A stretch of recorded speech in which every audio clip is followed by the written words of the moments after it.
الحمد لله وكفى وسلام على عباده الذين اصطفى أما بعد فأعوذ بالله من الشيطان الرجيم بسم الله الرحمن الرحيم يا أيها الذين آمنوا كتب عليكم الصيام كما كتب على الذين من قبلكم لعلكم تتقون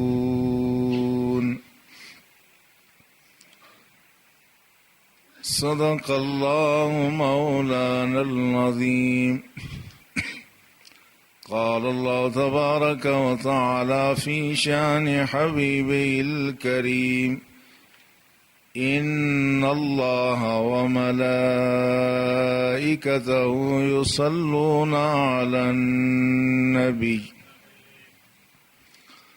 يا أيها الذين آمنوا صلوا عليه وسلموا تسليما.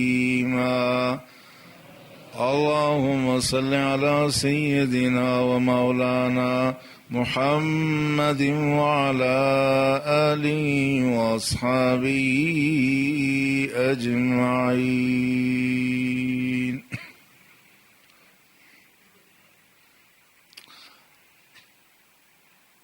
لائق تعظیم و احترام برادران اسلام،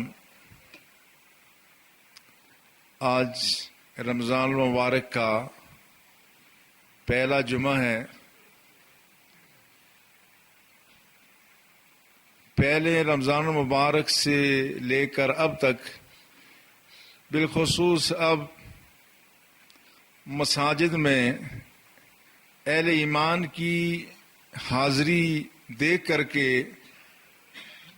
محسوس ہوتا ہے کہ روحانی طور پر بہار آ گئی ہے. بالکل اسی طرح جس طرح ایک طویل عرصہ خشک سالی رہنے کے بعد جب زمین پر بارش نازل ہوئی، مسلسل بارش ہوتی رہی تو ہر طرف ہریالی ہریالی تھی.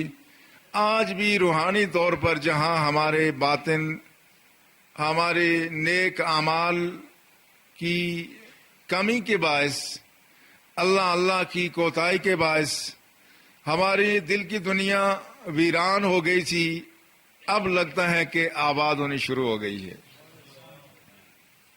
مگر اس کا وہ پہلو اگر سامنے رکھا جائے جو 20 رمضان مبارک کے بعد ہوگا یا عید کے بعد ہوگا تو پھر مایوسی بھی ہوتی ہے.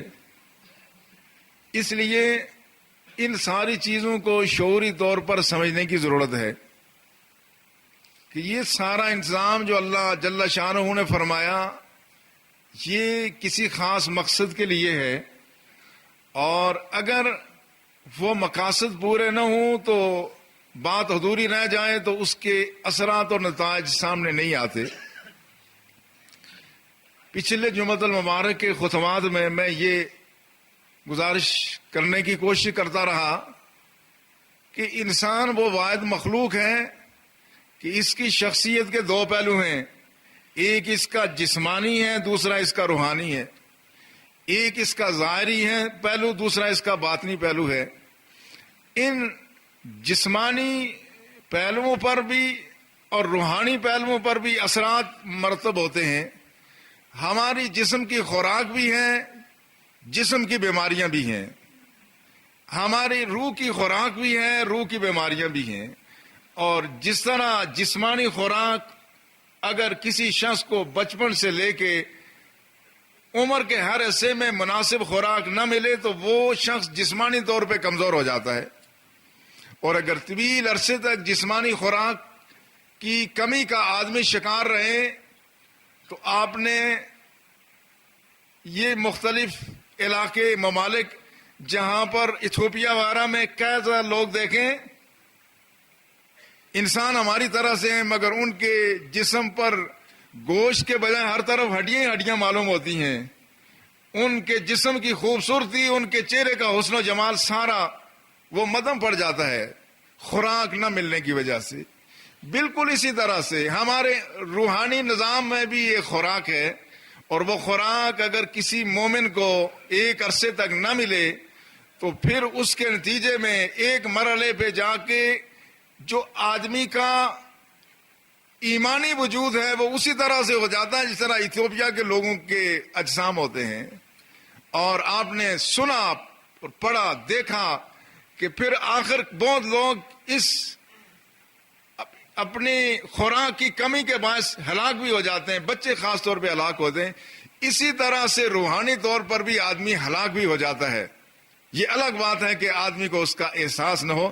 آج اسی سے ہم بات کو آگے بڑھائیں گے کہ جسمانی لحاظ سے جس طرح مختلف خوراکیں ہیں، ہمارے جسم کو لحمیات کی ضرورت ہے، ہمارے جسم کو پروٹین کی ضرورت ہے، کاربوہائیڈریٹس کی ضرورت ہے، ہمارے جسم کو مختلف قسم کی منرلز کی ضرورت ہے، پانی کی ضرورت ہے. یہ جسم کو ساری خوراکیں ملتی ہیں تو پھر جا کے ایک صحت مند تندرست وجود ہوتا ہے. میز گھی کھانے سے کوئی آدمی کبھی طاقتور نہیں ہوتا، پانی پینے سے پانی گھی کا بدل نہیں ہے، گھی گوشت کا بدل نہیں ہے، اور گوشت منرل کا بدل نہیں ہے. یہ متوازن خوراک انسانی وجود کو ملتی ہے تو ایک صحت مند وجود قائم و دائم رہتا ہے. اس میں کسی چیز کی کمی واقع ہو جائے اس پہلو سے آدمی کمزور ہونا شروع ہو جاتا ہے. یہی نظام اللہ جل شانہ نے روحانی طور پر بھی بنایا ہے. مومن کے لیے ایک روحانی بھی خوراک کا نظام ہے، ایک مینیو ہے. اس میں نمازیں ہیں، روزہ ہے، زکوٰۃ ہے، حج ہے، صدقات و خیرات ہے، اللہ اللہ ہے، کلام اللہ شریف کی تلاوت ہے، ایثار ہے، حسن سلوک ہے. یہ مسلمان کی وہ روحانی خوراک ہے کہ اگر کسی مومن کو یہ ساری خوراک میسر نہ آئے تو اس کا ایمانی وجود کمزور ہونا شروع ہو جاتا ہے. اور جس طرح سے اگر کوئی وجود بیمار ہو جائے، بیماری کا شکار ہو جائے تو علاج کے دوران پرہیز بڑا ضروری ہوتا ہے. یہ جو رمضان کا مہینہ ہے اس کو آپ علاج کا مہینہ سمجھ لیں. ایک ماہ کا مسلسل علاج ہے. ہم میں سے اللہ جل شانہ نے اہتمام فرمایا کہ پوری ملت کا اجتماعی علاج ہو رہا ہے، ایک فرد کا نہیں، پوری ملت کا علاج ہو رہا ہے. ایک مہینے کا مسلسل علاج ہے. اس علاج کے دوران اگر بے احتیاطی ہوتی رہے تو پھر فائدہ کچھ نہیں ہوتا. لوگ بعض دفعہ کہتے ہیں جی کو رمضان کا کوئی پتہ نہیں چل رہا ہے، کوئی تبدیلی واقع نہیں ہو رہی ہے، روزہ بھی رکھتے ہیں، نماز بھی پڑھتے ہیں، تراویح بھی پڑھتے ہیں، تلاوت بھی کرتے ہیں، مگر کوئی تبدیلی محسوس نہیں ہو رہی ہے. ہاں وہ بھی سچ کہتے ہیں. وہ تبدیلی کیوں محسوس نہیں ہوتی؟ اس لیے کہ ساتھ بے احتیاطی بھی ہوتی ہے. میرے پاس ایک والد اپنے بچے کو لے کے آئے کہ جی بچہ کمزور ہے، کچھ کھاتا ہے تو کیا ہو جاتی ہے. تو میں نے پاکستان کا ایک بہت بڑا گیسٹرولوجسٹ ڈاکٹر تجویز کیا. میں نے کہا وہاں چلے جائیں، چائنا کمپلیکس ہاسپٹل میں گیسٹرولوجی کا وہ سربراہ ہے، وہاں چلے جائیں. وہاں سے اس کا علاج بھی شروع کرایا. کوئی ایک مہینے بعد تقریباً مجھے ملے ہوں گے، کہا جی کچھ فائدہ نہیں ہے، اس کی فیس بھی بھری ہے اور دوائی بھی کھا رہے ہیں، کچھ فائدہ نہیں ہو رہا ہے. تو مجھے ندامت بھی ہوئی مگر حیرت بھی ہوئی کہ آخر کیا وجہ ہے. اگر ڈاکٹر بھی اتنا اچھا ہو اور علاج بھی درست ہو، تشخیص بھی درست ہو، دوائی بھی درست ہو، تو پھر فائدہ بالکل ہی کیوں نہیں ہو رہا ہے. تو میں نے اتفاق سے پوچھ لیا. میں نے کہا آپ بچے کو چپس تو نہیں کھلاتے؟ کہنے لگے اور تو کچھ کھاتا ہی نہیں، وہ کھاتا ہی چپس ہے. میں کہا اچھا اگر آپ چپس کھلا رہے ہو تو پھر وہ دوائی کیا کرے، تو وہ ڈاکٹر کیا کرے، گیسٹرولوجسٹ کیا کرے. اصل مسئلہ انہوں نے کہا جی وہ بچہ اور کچھ کھاتا ہی نہیں، وہ شروع سے چپس کا ہی عادی ہے، وہ سنبھالا تھا تو چپس کھاتا تھا، آج بھی چپس ہی کھاتا ہے. تو میں نے کہا جب تک آپ چپس کھلاتے رہیں پھر وہ علاج آپ بند کر دیں، کیونکہ اس کا فائدہ کچھ نہیں ہوگا. چونکہ بے احتیاطی وہ ہو رہی ہے، اس بے احتیاطی کی وجہ سے اس اعلیٰ مستند ڈاکٹر کا نسخہ اور اعلیٰ کمپنیوں کی بنی ہوئی دوائیں جو اسی مقصد کے لیے وہ ساری بے اثر ہو رہی ہیں. آج اصل مسئلہ کیا ہے؟ مسئلہ یہ ہے کہ ایک طرف تو ہم روزہ رکھتے ہیں مگر ساتھ ہی ساتھ ہم وہ بدعمالیاں جو قرآن اور سنت میں منع کی گئی تھی، وہ برائیاں جو اس مرحلے پہ تشخیص بھی اس کی ہو گئی تھی، اور وہ تشخیص یوں ہوتی ہے کہ آپ نے دیکھا رمضان مبارک میں جس آدمی میں جو خرابی ہوتی ہے اس کی دو ہی صورتیں ہیں، یا تو وہ خرابی بڑھنا شروع ہوتی ہے یا کم ہونا شروع ہوتی ہے۔ کیسے؟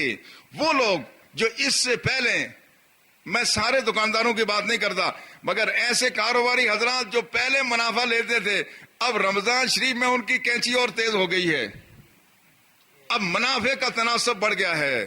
وہ سرکاری اہلکار جو رشوت خور تھے، رمضان مبارک میں عیدی پہلے سے مانگنا شروع ہو گئے ہیں، کہتے ہیں جی بہت مہنگائی ہو گئی ہے، آخر ہم نے بھی بچوں کے کپڑے بھی بنانے ہیں، آخر سیر و افطار کا خرچہ بھی بڑھ گیا، یہ کہاں سے ہو؟ وہ ساری برائیاں جو پہلے تھی اس میں اضافہ ہو رہا ہے۔ وہ سرکاری افسران جو اپنے دفتروں میں پہلے بھی وقت پہ نہیں آتے تھے، پہلے چھٹی کرتے تھے، اب اور زیادہ اس میں غیر محتاط ہو گئے، اور بہانہ کیا ہے کہ جی آخر روزہ اتنے دیر دفتر میں آدمی بیٹھے کیسے؟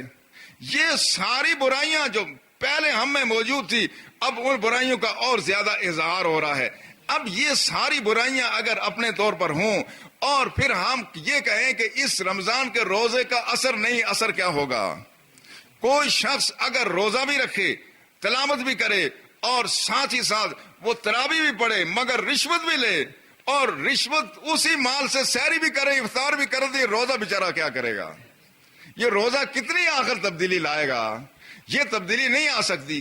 کوئی کاروباری حضرات، کوئی دکاندار یہ سمجھنے کے باوجود کہ رمضان کی برکتوں سے اگر سب سے زیادہ مالی طور پر کہیں بہار آتی ہے تو وہ دکانوں پہ آتی ہے، اب ہونا یہ چاہیے کہ اس شخص کا جو نفع کا تناسب ہے وہ کم ہو جائے، لیکن ہمارے ہاں سلسلہ نہیں ہوتا۔ بعض دکاندار ایسے بھی ہیں جو لوگوں کو صدقہ خیرات بھی کرتے ہیں اور اپنی طرف سے کچھ دیتے بھی ہیں، لیکن غالب اکثریت اس سے بالکل برعکس ہے۔ ورنہ کیا وجہ ہے کہ وہی فروٹ جو رمضان سے ایک دن پہلے اگر کیلا وہ 200 روپے 150 تھا تو بعد میں 200 کیسے ہو گیا؟ ساری چیزوں کی قیمتوں میں اضافہ ہو رہا ہے۔ یہ اضافہ کیوں ہوا؟ ایک دن میں قیمتیں، شعبان کی آخری تاریخ قیمت اور تھی، رمضان کی پہلی تاریخ قیمت اور ہو گئی۔ یہ کیا ہوا؟ یہ وہ سلسلہ ہے، یہ ہرس یہ اور ظاہر ہو رہا ہے کہ ہمارے اندر جو ہرس کی بیماری اور زیادہ بڑھ رہی ہے۔ مگر اس مرحلے پہ ہم اگر تقابل کریں ان لوگوں کے ساتھ جو کرسمس مناتے ہیں، جو کرسمس مغرب کے لوگ مناتے ہیں، کرسمس میں نہ تراویح ہے، نہ روزہ ہے، نہ اس میں اللہ اللہ ہے، اور نہ کوئی نیک عمل ہے۔ کرسمس میں ہوتا کیا ہے؟ شراب، جوا، ناچ گانا، بدماشی، عیاشی کرتے وہ یہ ہیں، مگر وہ جب کرسمس آتی ہے تو وہ کرسمس کے احترام میں سب چیزوں کی قیمتیں کم سے کم تک کر دیتے ہیں۔ اور وہ لوگ جن کو ہم کافر کہتے ہیں، جو شرابی بھی ہیں، زانی بھی ہیں، حرام کاری بھی کرتے ہیں، مگر وہ اپنے کرسمس کے احترام میں چیزوں کی قیمت کو کم ہی کرتے ہیں۔ اور اگر وہ مسلمان بھی روزہ بھی رکھے، تلاوت بھی کرے، تراویح بھی پڑھے، اللہ اللہ بھی کرے، مگر ساتھ ہی قیمت بڑھا لے، تو اس مسلمان کے ایمان کو کہاں رکھیں؟ کون سا ایسا پیمانہ ہے جس پر ناپ کر کے ہم یہ کہیں کہ یہ مسلمان فی الواقع اس کے دل میں خدا کا خوف ہے؟ تو ایک آدمی کہے جی اور تو میں کچھ نہیں کرتا، بس تھوڑی سی قیمتیں بڑھائی ہیں، تو اس سے کیا ہوتا ہے؟ تو اس سے سارا کچھ تو اسی سے ہوتا ہے۔ اگر کوئی استاد اپنا پیریڈ وہ وقت پہ نہ لے، سکول پہ کالج میں اپنا ٹائم نہ دے، اور کہے جناب باقی تو کچھ بھی نہیں ہے، صرف پیریڈ ہی چھوڑ دیا، پیریڈ چھوڑنے سے کیا طوفان برپا ہو گیا؟ نہیں، تو وہ چپس والی بات ہے اور کچھ نہیں۔ جب تم نے اپنا کام نہیں کیا تو پھر یہی تو حرام یہاں سے شروع ہو گیا۔ اس میں روزہ کیا اثر کرے گا؟ وہ سارے لوگ جو ہمارے اندر خرابیاں ہیں، وہ خرابیاں اگر ہم دور نہیں کریں گے، اور یہ ہے علاج کا پیریڈ، اس علاج کے دوران بھی اگر بے احتیاطی ویسے ہی جاری رہے، جھوٹ جس طرح ہم پہلے بولتے تھے اب بھی بولتے ہیں، اس سے زیادہ اگر اضافہ ہو جائے تو پھر اس روزے کا اثر کیا ہوگا؟ اس لیے رسول اللہ صلی اللہ علیہ وسلم نے فرمایا، من لم یدع قول الزور والعمل به فلیس للہ حاجۃ ان یدع طعامہ وشرابہ، فرمایا جس شخص نے جھوٹ بولنا اور اس کے مطابق عمل کرنا نہیں چھوڑا، اللہ کو کوئی حاجت نہیں ہے کہ وہ کھانا پینا چھوڑ دے، اس کے کھانے پینے کے چھوڑنے سے کوئی فرق واقع نہیں ہوگا۔ اب آپ خود اندازہ کریں کہ ایک ایسی خرابی جو پہلے بھی خرابی تھی، اب آدمی جھوٹ ویسے ہی بولتا رہے اور کہے جی روزے کا اثر نہیں ہے، تو روزے کا اثر کیا ہوگا؟ روزے کا اثر اسی وقت ہوگا جب تک آدمی روزے کو روزہ سمجھے. رسول اللہ صلی اللہ علیہ وسلم نے فرمایا، آپ نے فرمایا الصیام جنۃ ما لم یخرقا، فرمایا یہ روزہ ہے تو ڈھال، شیطان کے حملے کے خلاف، نفس کے حملے کے خلاف ڈھال ہے. ما لم یخرقا، جب تک روزے دار اس ڈھال کو پھاڑ اور کاٹ نہ لے. یہ روزہ یہ ایک طرح سے ڈھال ہے. یہ ہمارے نوجوانوں کے لیے ڈھال ہے، ہمارے بزرگوں کے لیے، ہمارے مرد و زن کے لیے ڈھال ہے. ڈھال اس معنی میں ہے بہت ساری بیماریاں برائیاں ایسی ہیں جو روزے کی حالت میں آدمی کرنے سے اجتناب کرتا ہے. اس لیے رسول اللہ صلی اللہ علیہ وسلم نے فرمایا یا معاشر الشباب من لم یستطع منکم طولا، جو شخص تم میں استطاعت رکھے، من یستطع منکم الباءۃ فلیتزوج، تم میں سے جو شخص عورتوں کا حق ادا کرنے کی طاقت رکھتا ہو فلیتزوج، اس کو شادی کر لینی چاہیے، شادی میں دیر نہ کرے. اب ہمارے یہاں صورتحال یہ ہو گئی ہے کہ جب تک کوئی آدمی پڑھنے کے بعد نوکری بھی نہ کرے، مکان بھی نہ بنائے، ڈبل سیٹ زیور بھی نہ ہو، اس وقت تک شادی مؤخر ہوتی ہے، خواہ آدمی اخلاقی طور پہ کتنی قباحتوں کا شکار ہی کیوں نہ ہوتا جائے. اس بات کی ہمیں پرواہ نہیں ہے کہ ہمارا بیٹا بیٹی ان میں اور کتنی قباحتیں آ سکتی ہے، پر رسول اللہ صلی اللہ علیہ وسلم فرمایا کہ جوانوں کو چاہیے کہ جلدی شادی کا اہتمام کریں. اور فرمایا فَإِنَّهُ أَغَضُّ لِلْبَصَرِ وَأَحْسَنُ لِلْفَرْجِ، اس لیے کہ شادی کرنے کے بعد آدمی کی نگاہیں جھک جاتی ہیں، اس کی شرمگاہ، اس کی عزت محفوظ ہو جاتی ہے.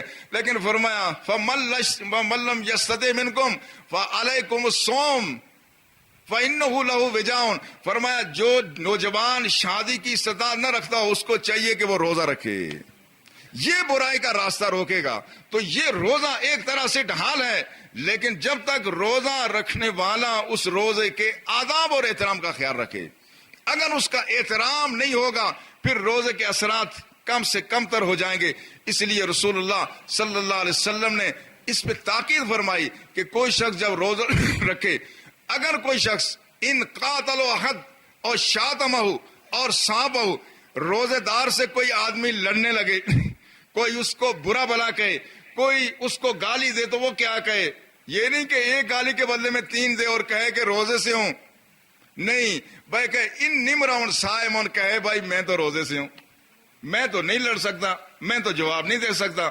کوئی آدمی خدا نہ خاصا جس کا بازو کا فریکچر ہو گیا ہو اور ابھی اس کا بازو درست نہ ہوا ہو، اگر کوئی اس سے لڑنے کی کوشش کرے تو وہ لڑے گا؟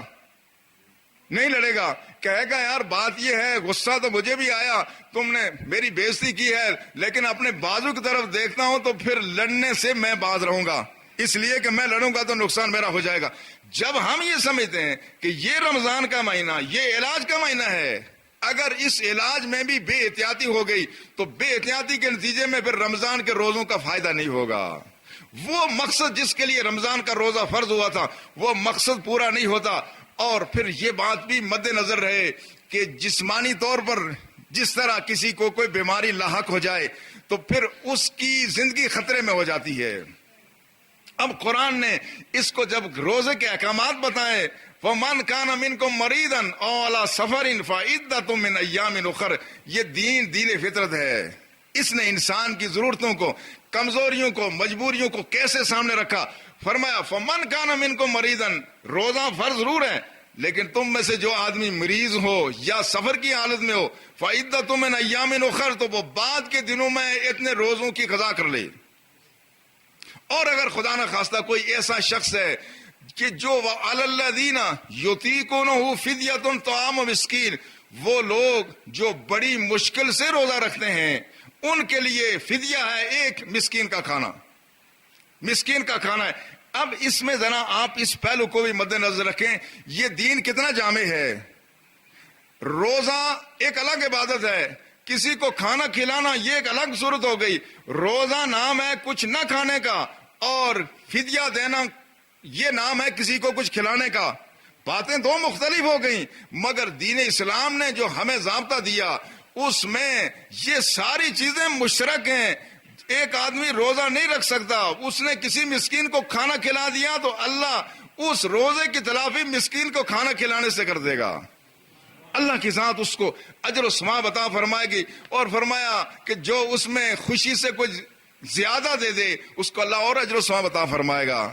تو اللہ جل شانہ نے بیماروں کے لیے یہ باقاعدہ اصول رکھا. یہ ایک رعایت موجود ہے کہ اگر وہ روزہ نہ رکھ سکیں وہ فدیہ دے دیں, اور فدیہ آج کل 80-85 روپے کے قریب ہے. فدیہ دے دیا تو اس کا روزہ ہو جائے گا. روزے کی قضا یا روزے کا کما اس سے جو اجر و ثواب ہے, اگر دل میں وہ ندامت بھی محسوس کرے اور دل میں خواہش کرے کہ کاش رمضان میں میں بھی صحت مند ہوتا تو میں بھی روزہ رکھتا, کچھ بعید نہیں کہ اللہ رمضان کے روزے کا ثواب عطا فرما دے, لیکن بعض پر اس سے بہرحال نہیں ہے. تو اس طرح سے یہ جو مختلف جسمانی بیماریاں ہیں, ان جسمانی بیماریوں میں جو ایک دفعہ بیماری لگ جائے تو اس آدمی کو موت کا خطرہ زیادہ ہوتا ہے اس کے مقابلے میں جس کو بیماری نہیں لگی. کیا یہ بات درست ہے یا نہیں ہے؟ مرنے کا وقت کسی کو نہیں پتا. کوئی آدمی ہٹا کٹا بھی کسی حادثے کا شکار ہو سکتا ہے, لیکن جسمانی کیفیت دیکھتے ہوئے جس آدمی کو شوگر کی تکلیف ہو گئی, جو آدمی انسولین پر چڑھ گیا, وہ اس کے مقابلے میں موت کے منہ میں زیادہ ہے کہ جس کا جسمانی نظام صحیح کام کر رہا ہے. اس لیے وہ لوگ جو انسولین پہ ہیں, جن کا شوگر یہ اپ ڈاؤن ہوتا رہتا ہے, ان کو روزہ رکھنے سے اجتناب کرنا چاہیے.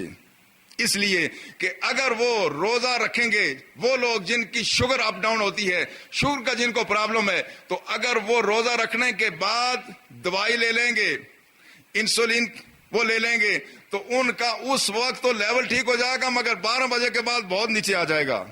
اور اگر اس وقت انہوں نے نہیں لیا تو شروع میں فوراً لیول اوپر چلا جائے گا, بعد میں کم ہوگا, اوپر گیا تو ممکن ہے موت واقع ہو جائے. یہ آپ نے دیکھا بہت سارے لوگ جو شوگر کا شکار ہوتے ہیں رمضان مبارک میں, ان کی موتیں زیادہ ہوتی ہیں. یہ تجربے اور مشاہدے کی بات ہے. اس سے کیا بات معلوم ہو گئی؟ اس سے یہ معلوم ہوا کہ کوئی شخص جس کو بیماری کوئی لگ جائے, ایک آدمی جس کے دل کے وال کام نہیں کر رہے ہیں, وہ موت کے منہ میں زیادہ ہے دوسرے کے مقابلے میں. ایک شخص جس کا کولیسٹرول لیول, جس کے خون کی چربی بڑھ گئی ہے, وہ موت کے خطرات میں زیادہ گرا ہوا ہے اس کے مقابلے میں جس کا کولیسٹرول لیول برابر ہے. وہ شخص جس کا شوگر کا مسئلہ نہیں ہے, وہ اس شخص کے مقابلے میں زیادہ محفوظ ہے جس کو شوگر ہو رہا ہے. اس سے کیا معلوم ہوا؟ اس سے یہ معلوم ہوا کہ جسمانی بیماریاں جن لوگوں کو لاحق ہیں وہ موت کا کسی وقت شکار ہو سکتے ہیں ان کے مقابلے میں جن کو جسمانی بیماریاں نہیں ہیں. اسی طرح سے جس شخص کو روحانی بیماری کوئی لگ جائے, جو شخص بے نمازی ہے, اس کو خطرہ محسوس کرنا چاہیے کہ کسی وقت بھی روحانی موت واقع ہو سکتی ہے. جو شخص حرام کاری کا شکار ہے, اس کو خطرہ محسوس کرنا چاہیے کہ میرے روحانی نظام میں وہ خرابی پیدا ہو گئی کہ کسی وقت موت کا شکار ہو سکتا ہوں. وہ شخص جو اپنے فرائض سے کوتاہی کرتا ہے, اس کی خوراک بھی وہ بھی حرام کی روزی کھاتا ہے. حرام کی روزی صرف رشوت نہیں ہے, اپنا کام نہ کرنا اور تنخواہ لینا یہ بھی حرام ہے. اس شخص کو زیادہ خطرہ محسوس کرنا چاہیے کہ کسی وقت میں روحانی ایمانی موت کا شکار ہو سکتا ہوں. وہ شخص جو کسی قسم کی ایسی مستقل برائی کا شکار ہے, اس کو اس بات کا خطرہ محسوس کرنا چاہیے کہ کسی وقت بھی میں روحانی طور پر مر سکتا ہوں, اور یہ موت آتے ہوئے وقت نہیں لگتا, یہ موت آتے ہوئے زیادہ ٹائم نہیں لگتا, وقت زیادہ نہیں لگتا. کیسے؟ ایک شخص جو نماز نہیں پڑھتا, کسی وقت اس نے سوچ لیا, دل میں خیال آ گیا کہ یہ جو نماز پڑھتے ہیں ان کو کیا مل گیا تو میں اس سے محروم ہو گیا, بس آدمی ایمان سے نکل جاتا ہے. یہ بات بڑی نازک سی ہے. نماز نہ پڑھنا گناہ ہے, مگر نماز کو حقیر سمجھنا یہ کفر ہے. رشوت کھانا گناہ ہے, مگر رشوت کو جائز سمجھنا کفر ہے. اور قتل کرنا یہ گناہ ہے, مگر قتل کو جائز سمجھنا یہ کفر ہے. بدکاری کرنا یہ گناہ ہے, مگر بدکاری کو جائز اور حق سمجھنا یہ کفر ہے. جو شخص برائیوں کا شکار ہو, کسی وقت بھی اگر اس نے یہ سمجھ لیا کہ یہ چیزیں میرے لیے جائز ہیں, وہ روحانی طور پر موت کا شکار ہو جائے گا. اور پھر اس وقت چلے گا کہ جب دنیا سے جانے کا مرحلہ آئے گا, پھر پتہ چلے گا کہ میں مر گیا تھا. قرآن پاک ان لوگوں کے لیے کہتا ہے اولئک کالانعام, یہ لوگ چوپائے ہیں. کہیں کہا انک لا تسمع الموتى, اے حبیب صلی اللہ علیہ وسلم آپ ان مردوں کو نہیں سنا سکتے, مگر وہ مردے ایسے نہیں تھے کہ جن کا دل کام نہ کرتا ہو، جن کی آنکھیں کام نہ کرتی ہوں، جن کے کان کام نہ کرتے ہوں، وہ ایسے مردہ تھے کہ وہ حق بات سن کر مانتے نہیں تھے، وہ صحیح بات کو دیکھنے کے باوجود تسلیم نہیں کرتے تھے، اچھی بات کو سننا گوارا نہیں کرتے تھے۔ قرآن نے کہا کہ لَهُمْ قُلُوبٌ لَا يَفْقَهُونَ بِهَا، ان کے دل تو ہیں مگر یہ سمجھتے کچھ نہیں ہیں۔ وَلَهُمْ أَعْيُنٌ لَا يُبْصِرُونَ بِهَا، آنکھیں ہیں مگر دیکھتے نہیں ہیں۔ وَلَهُمْ آذَانٌ لَا يَسْمَعُونَ بِهَا، کان تو ہیں سنتے نہیں۔ فرمایا اولئک کالانعام بل ہم اضل، فرمایا یہ تو چوپائے ہیں بلکہ ان سے بھی گئے گزرے ہیں۔ اس لیے جس طرح جسمانی طور پر موت کا ہمیشہ خطرہ رہتا ہے اس شخص کو کہ جس کو کوئی بیماری لاحق ہو گئی ہے، اس طرح روحانی طور پر اگر ہمیں غذا پوری نہ ملے، جو آدمی نماز نہیں پڑھ رہا ہے اس کو خطرہ محسوس کرنا چاہیے، کسی وقت بھی ایسا ہو سکتا ہے۔ لیکن رمضان مبارک میں اللہ جل شانہ کا اہل ایمان پر بڑا احسان ہو گیا۔ احسان کیا ہو گیا کہ اب پھر دوبارہ لوگوں نے نمازیں شروع کر دی ہیں، دوبارہ لوگ مسجد کی طرف آ گئے، دوبارہ اللہ اللہ کا سلسلہ شروع ہو گیا۔ یہ گویا کہ ایک طرح کی صحت کی علامت ہے۔ یہ نماز ایسی چیز ہے جس طرح جسمانی خوراکوں میں بعض ایسی خوراکیں ہیں جس میں غذائیت کے اکثر اجزاء اللہ نے رکھے ہوئے ہیں، جس طرح آپ کا دودھ ہے۔ ہمارا بچہ ایک عرصے تک وہ صرف ماں سے دودھ لیتا ہے، کچھ نہیں لیتا دنیا کی خوراک، مگر اس کا جسم پھلتا پھولتا ہے۔ کیوں؟ اس لیے کہ دودھ ایک مکمل غذا ہے، اس کے اندر اللہ نے سارے غذائی اجناس وہ رکھے ہوئے، غذائی اجزاء اس میں رکھے ہوئے ہیں۔ اور اگر اسی طرح سے اللہ جل شانہ نے روحانی طور پر بھی کچھ ایسی چیزیں رکھی ہوئی ہیں جس میں اللہ نے ساری برکتیں رکھی ہوئی ہیں، جس طرح دودھ ایک مکمل خوراک ہے، اور رسول اللہ صلی اللہ علیہ وسلم کی نگاہ نبوت دیکھیں، نگاہ نبوت میں کیا چیز پوشیدہ رہ سکتی ہے۔ رسول اللہ صلی اللہ علیہ وسلم ہر کھانے کے بعد جب دعا فرماتے تھے تو یہ لفظ ہوتا تھا وَأَطْعِمْنِي خَيْرًا مِّنْهُ، یا اللہ یہ جو کھلایا اب اس سے بھی بہتر کھلانا، اس سے بہتر کھلانا۔ مگر دودھ پینے کے بعد رسول اللہ نے کبھی یہ دعا نہیں کی یا اللہ اس سے بہتر پلانا، اس لیے نگاہ نبوت دیکھتی تھی کہ اس دودھ سے مکمل خوراک کوئی ہے ہی نہیں، تو اس سے بہتر کی کیا خواہش کی جا سکتی ہے؟ یہ خواہش نہیں ہو سکتی۔ جس طرح دودھ ایک مکمل خوراک ہے، اس طرح یہ نماز ایک مومن کے لیے مکمل خوراک ہے، اس لیے کہ یہ نماز اس میں کلمہ بھی ہے، اور اس نماز میں نماز تو خود ہے ہی، اور اس میں روزہ بھی ہے۔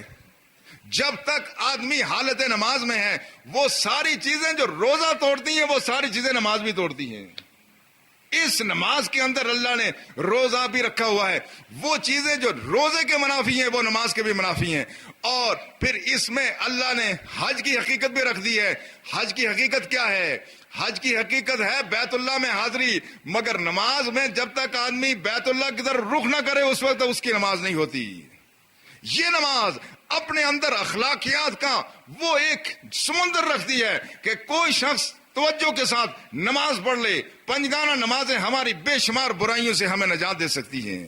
یہ نماز ایسی ہے کہ جس میں آپ خدا کا نام لیتے ہیں، خدا کا نام لینے کے باوجود خدا کا نام آپ بلند آواز سے کہیں گے تو کیا اس میں ثواب ہوگا یا نہیں؟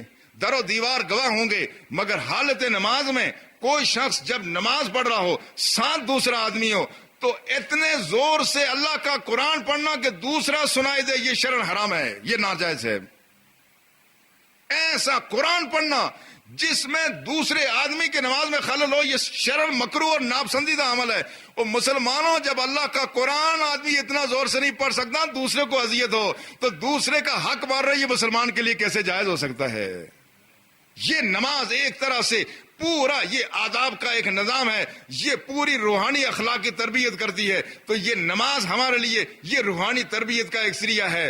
اور ساتھ ہی ساتھ اب اللہ نے جو 1 سال کے بعد 11 مہینے کے بعد رمضان کے روزے رکھ لیے تاکہ وہ خرابیاں جو نماز سے دور نہیں ہو سکیں وہ رمضان کے روزوں سے دور ہو جائیں۔ یہ ایک علاج ہے۔ اس لیے رسول اللہ صلی اللہ علیہ وسلم نے فرمایا الصلاۃ الخمس والجمعۃ الی جمعۃ ورمضان الی رمضان مکفرات لما بینہن اذا اجتنب الکبائر۔ فرمایا کوئی بھی شخص اگر پنجگانہ نمازیں پڑھ لے اور جمعہ ادا کرے، رمضان کے روزے رکھے، تو فرمایا درمیان کی جتنی خرابیاں ہیں، کچھ برائیوں کے اثرات نمازیں ختم کر دیتی ہیں، کچھ برائیوں کے اثرات بھی نماز جمعہ ختم کرتی ہے، اور جو باقی رہ جاتی ہیں وہ رمضان کے روزے ان کو ختم کر دیتے ہیں۔ سال کے 11 مہینوں میں جو ہم سے گناہ سرزد ہو گئے، یہ رمضان کے روزے اگر شعوری طور پہ رکھ لیے جائیں، ان سب کے اثرات اللہ تعالیٰ زائل فرما لیتے ہیں۔ اس لیے رسول اللہ صلی اللہ علیہ وسلم نے فرمایا من صام رمضان ایمان و احتسابا غفر لہ ما تقدم من ذنبی، فرمایا جس نے رمضان کے روزے ایمان کی حالت میں ثواب کی نیت سے رکھے، فرمایا اس کے پچھلے جتنے گناہ تھے خدا نے سب معاف کر دیے ہیں۔ کبیرہ گناہ جو بندوں کے حق سے متعلق ہے، اس میں توبہ اور ان چیزوں کا ازالہ ضروری ہے، اور صغیرہ گناہ اور وہ گناہ جو اللہ سے کی ذات سے متعلق ہیں، اس میں سچی توبہ کر کے اس کے ازالے کا آدمی ارادہ کر لے، اللہ جل شانہ معاف فرما دیتی ہے۔ تو یہ ایک ایسا موقع ہے کہ ہم دوبارہ روحانی طور پر بھی اور جسمانی طور پر بھی صحت مند ہو سکتے ہیں۔ اب رسول اللہ صلی اللہ علیہ وسلم نے اس کا ذکر، اب قرآن نے تقویٰ فرمایا۔ روزے کا بڑا مقصد تقویٰ ہے، روزے کا بڑا مقصد اللہ کا شکر ادا کرنا ہے کہ آج ہم مومن ہیں، آج خدا کے دربار میں حاضر ہیں، ورنہ دنیا میں اربوں انسان ایسے ہیں جنہوں نے ہوش سنبھالتے ہوئے کبھی اپنی پیشانی کو خدا کے سامنے نہیں ٹیکا۔ ایسے بھی انسان ہیں کہ جو خود نطفہ حرام ہے، ان کی نسل سے سارے حرامی اولادی پیدا ہو رہی ہے۔ آج اگر اللہ نے ہمارے انسان محفوظ کیے ہیں، اسی قرآن کا صدقہ ہے، اسی رسول عربی صلی اللہ علیہ وسلم کی ہدایت کا صدقہ ہے۔ آج اظہار تشکر بھی ہے، مگر ساتھ ہی ساتھ رسول اللہ نے اس کی طرف اشارہ بھی فرما دیا، فرمایا تصوموا تصحوا، تم روزہ رکھو اور صحت حاصل کر لو۔ یہ بھی اس کا مدعا ہے۔ انشاءاللہ آئندہ اس پہ تفصیل سے ذکر ہوگا۔ میں اس مرحلے پہ جو ہم نے تعلیم دین کا سلسلہ شروع کیا تھا، ایک دو باتیں اس میں عرض کرنا چاہتا ہوں۔ پچھلی دفعہ میں نے عرض کیا تھا کہ قرآن پاک کو صحیح پڑھنے کی کوشش کرنی چاہیے۔ وہ تلفظ جو رسول اللہ صلی اللہ علیہ وسلم نے جیسے ادا کیا اس طرح سے یا اس کے قریب، اور اگر ہم اس سے ہٹ کر قرآن پڑھیں گے، قرآن چونکہ نماز میں جو فرائض ہیں اس میں ایک عام فریضہ قرأت بھی ہے، قرآن کا پڑھنا۔ قرآن جب تک نہ پڑھا جائے اس وقت تک نماز نہیں ہو سکتی۔ لہٰذا جب قرآن نماز کا ایک اہم جز ہے، فرض ہے، اور اگر ہم نے نماز میں قرآن غلط پڑھ لیا تو کیا ہماری نماز ہوگی؟ اگر نماز نہیں ہوگی تو دین کا جو بنیادی رکن ہے اس میں کوتاہی ہو گئی۔ اور قرآن کا تلفظ صحیح انداز سے قرآن پڑھنا چاہیے۔ اگر کوئی آدمی صحیح تلفظ سے قرآن پڑھنے کی کوشش بھی نہ کرے، وہ اللہ کے غیظ و غضب کو دعوت دیتا ہے۔ میں ایک دفعہ برطانیہ میں تھا، تو ایک لیکچر کے دوران میں نے ایک لفظ وہاں استعمال کیا، گلیکسی۔ تو 12 سال کا ایک لڑکا بعد میں اٹھا اور مجھے ٹوکا اور کہا آپ نے غلط لفظ استعمال کیا ہے، یہ گلیکسی نہیں ہے، یہ گلیکسی ہے۔ آپ ذرا سوچیں، یہ گلیکسی اور گلیکسی میں کتنا ایک فرق ہے۔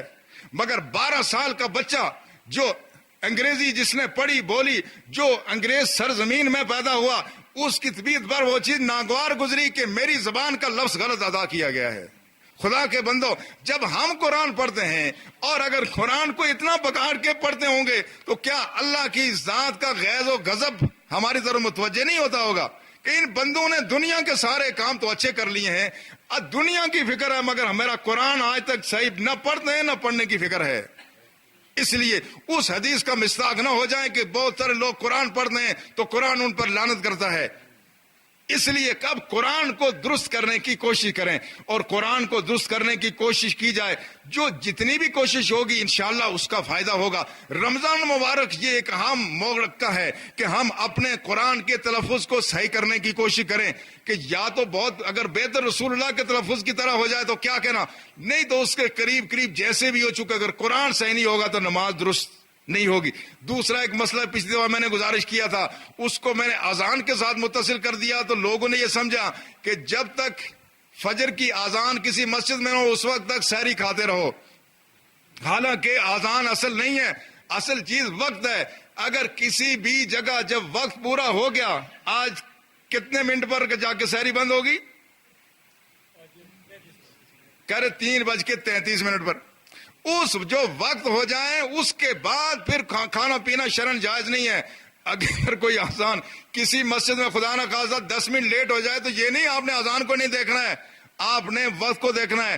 جب وقت ہو گئے 33 منٹ ہو گئے تو اس وقت کھانا پینا بند کر دینا ہے. میں یہ عرض کر رہا تھا کہ اگر آذان عین وقت پر ہو تو اس وقت کسی نے ہاتھ میں اگر پانی لیا ہے, کوئی نوالا لیا ہوا ہے اور چائے پی رہا ہے, تو جو کچھ ہاتھ میں ہے اس قدر آدمی استعمال کر سکتا, اس سے زیادہ نہیں کر سکتا. اللہ تعالی ہمیں توفیق عطا فرمائے, اللہ ہماری بخش و مغفرت فرمائے. وما علینا الا البلاغ.